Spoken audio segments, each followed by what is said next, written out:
Esquerdo, vamos lá, agora é hora do gol, a bola vai atrás de cabeça, é gol! Gol!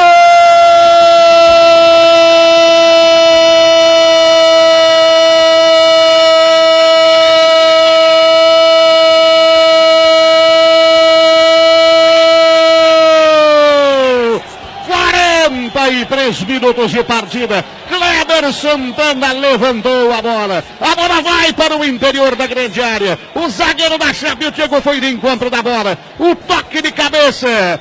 Bola na linha de fundo. Diego sai comemorando, ele tem estrela, ele vem aqui no banco, ele aponta para a arquibancada, para as cadeiras, oferece o gol. Esse conhece o caminho do gol. 43 de jogo. Diego é o nome do gol. Chapecoense 1-0. Este gol vale ouro. Vale uma Série A, Douglas Ornari. Vamos nessa. Lá vem mais uma vez o Chapecoense. O Arão Cuxo cruzou, vai sair o segundo gol na linha, é golaço. Gol!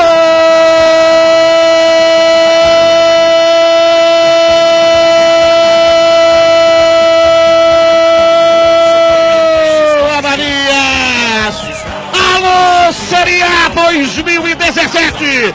O Verdão está lá. Linda jogada de Alan Ruschel pelo lado esquerdo. Um cruzamento fulminante. Ele entrou se jogando na bola, mas com estilo. Ananias estufa a rede do Sport do Recife. Sem chances de defesa para o goleiro Magrão. Ananias, o nome do gol. Chape 2-0, Douglas. Olha a Chapecoense chegando, olha para ali, o Johan puxou para lá, para cá, faz um golaço, guri. Olha o gol, vai entrar, Kempis, é gol. Kempis, gol!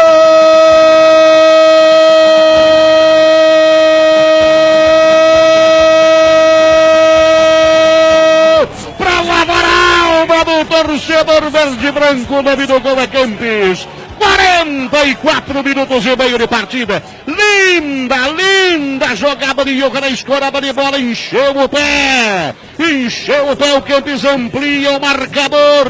Isso é importante também para Chapecoense. 3-0, liquidando o Sport do Recife aqui na Arena Douglas Ornari.